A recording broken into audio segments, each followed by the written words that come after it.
আমি সব দেশে যে 35 দেশে কাজ করেছি, আমরা ঘাবড়ায় যেতাম 6 বেশি হলে। বাংলাদেশের রেট হলো 61। এই ফলস ডেফিনিশনে 61, মানে the banking system is totally short. এবং এটাতে করা কোনো পদক্ষেপ সরকার না নিলে এরকমই থাকবে, এবং অর্থনীতি অগ্রগতি আপনি আশা করাটা আপনাদের ভুল।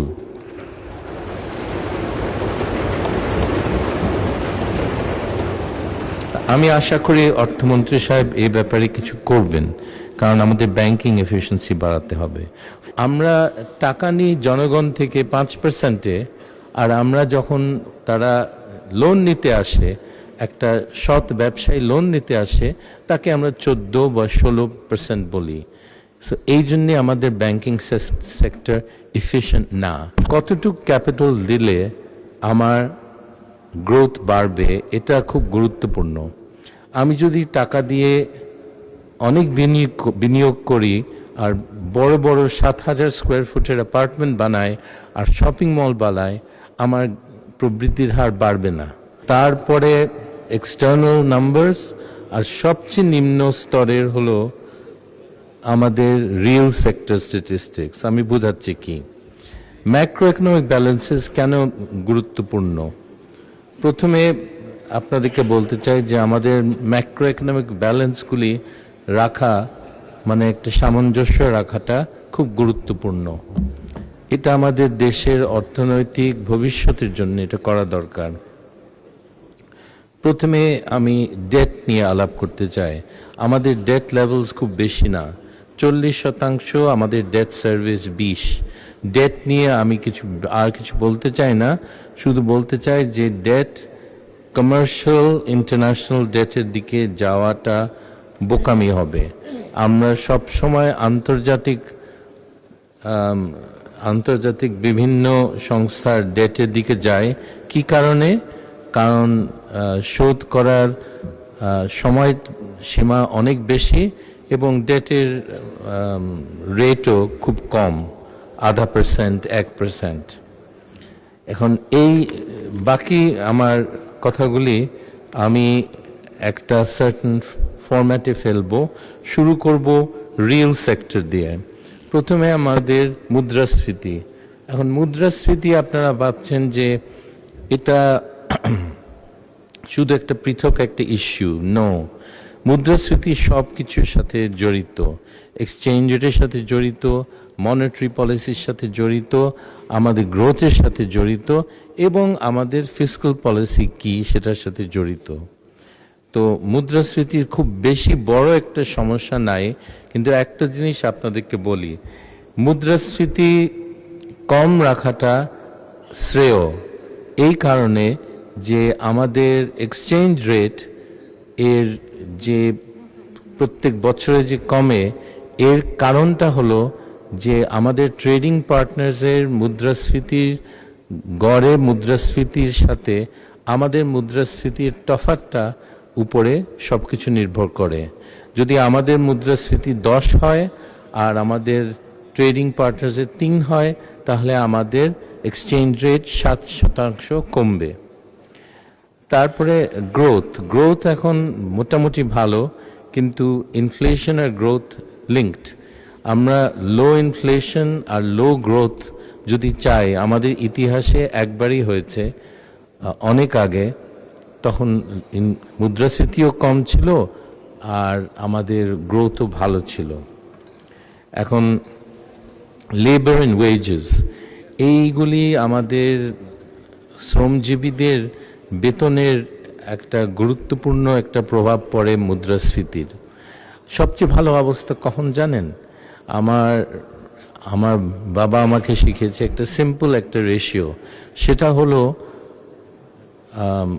টোটাল ইনকাম দিন মজুরদের, তারা যারা কোদাল নিয়ে রাস্তার পাশে বসে থাকে, যাদেরকে কেউ দেখে না, এবং ডিভাইডেড বাই কোর্স রাইস। যেমন দিন মজুরের যদি বেতন 140 টাকা হয় আর সস্তা চালের দাম যদি 20 টাকা হয়, সে 7 কেজি বাসায় নিতে পারবে।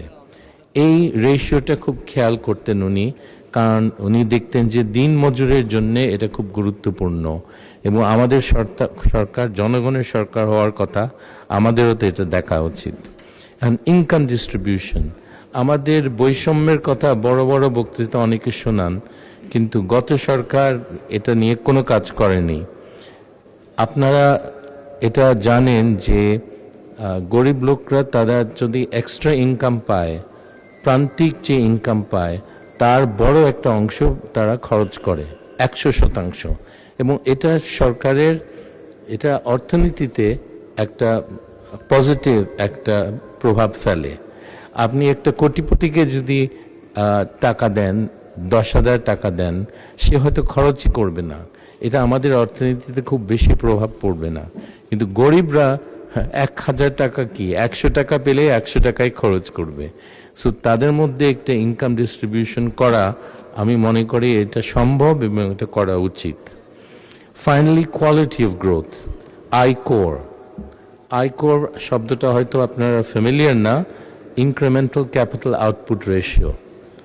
কতটুকু ক্যাপিটাল দিলে আমার গ্রোথ বাড়বে, এটা খুব গুরুত্বপূর্ণ।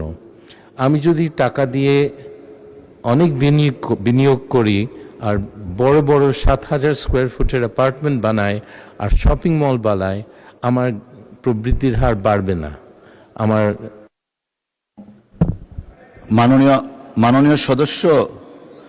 মাননীয় সদস্য, আপনি কমফোর্টেবলি শেষ করতে গেলে কয় মিনিট লাগবে? আচ্ছা, তাহলে আপনাকে আর 4 মিনিট দেওয়া হলো, দয়া করে 4 মিনিটের মধ্যে শেষ করুন। মিনিট দেন। হ্যাঁ জি, পরে আমি ইউটিউবে 4 মিনিটস থাকতে হবে আমাকে।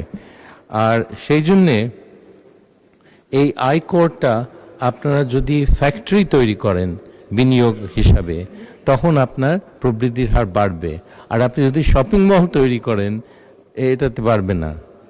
আর এই জিনিসটা আমাদের খেয়াল করা উচিত। বিভিন্ন টাইপের বিনিয়োগের ভ্যালিউ, মনিটারি সেক্টর, যে growth rate, monetary growth rate, এইগুলি খুব গুরুত্বপূর্ণ। এগুলোর সাথে মুদ্রাস্ফীতি জড়িত, কিন্তু দ্বিতীয় ইস্যুটা এবং ইন্টারেস্ট রেট জড়িত।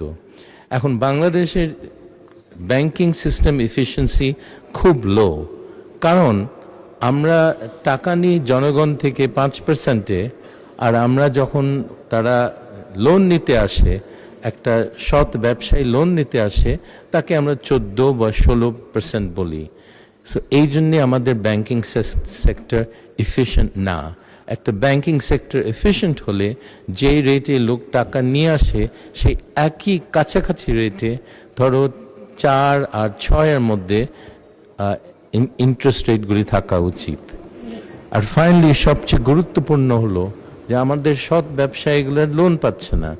সবচেয়ে গুরুত্বপূর্ণ হলো যে আমাদের ডিফল্ট সিস্টেম, ব্যাংকিংয়ের ডিফল্টের যে ডেফিনিশন, এটা আমরা পাল্টে দিয়েছি। আগে ছিল 90 দিনে লোকে ডিফল্ট বলতো, 90 দিন কোনো সুদ না দিলে সেটা ডিফল্টেড। কিন্তু এখন আমরা 1 বছর পরে কোনো সুদ না দিলে ওটাকে ডিফল্ট বলি।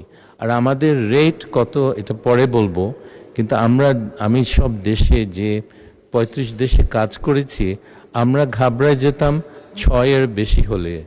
বাংলাদেশের রেট হলো 61, এই ফলস ডেফিনিশনে 61, মানে the banking system is totally short. এবং এটাতে করা কোনো পদক্ষেপ সরকার না নিলে এরকমই থাকবে, এবং অর্থনীতি অগ্রগতি আপনি আশা করাটা আপনাদের ভুল।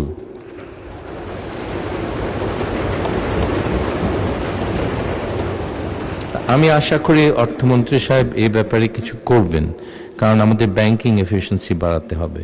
Finally fiscal issues, deficit level আমাদের খুব বেশি না, 3-4%, কিন্তু একটা মিথ্যা পরিসংখ্যানের উপরে এটা ভিত্তি করে এই ডেফিসিট লেভেল তৈরি করা হয়েছে। সেটা হলো আমাদের রাজস্ব রেট। রাজস্ব রেট গত 15 বছরে 80, 84 উপরে কোনো দিন যায়নি, 1 বছরে 70 ছিল। সো আমরা বাজেট করি হাই রাজস্ব রেটে, কিন্তু আসলে এটা হয় না, এবং এটা প্রত্যেক বছরে হয় না। প্রত্যেক বছরে হয় না, তো এটা একটা আন্দাজ করা উচিত। আর তখন শেষ মুহূর্তে আমাদের মহামান্য মন্ত্রীকে ফাইন্যান্সিং করতে হবে এবং 3 সোর্স থেকে তাকে ফাইন্যান্সিং করতে হবে। একটা হলো নন ব্যাংক প্রাইভেট, আরেকটা হলো ব্যাংক দেশি, আরেকটা হলো বিদেশি। সবচেয়ে ডেঞ্জারাস অফকোর্স বিদেশিটা, কিন্তু সবচেয়ে মুদ্রাস্ফীতি বাড়বে সবচেয়ে প্রথম দুইটাতে, ব্যাংক বরোয়িংয়ে। এখন আরেকটা ইস্যু আছে ফিসকালে, কোয়ালিটি অফ এক্সপেন্ডিচার। টাকা খরচ হয় কিন্তু কাজ হয় না। তাহলে আমাদেরকে এই ব্যাপারে কিছু একটা পদক্ষেপ নিতে হবে, আমাদের সরকার সেটা নেয়নি। ফাইনালি আমি জাস্ট কনগ্রাচুলেট করতে চাই আমাদের মন্ত্রীকে, যে মহামান্য মন্ত্রীকে। ধন্যবাদ মাননীয় সদস্য for your great contribution budget ডিসকাশনের জন্য, অসংখ্য ধন্যবাদ।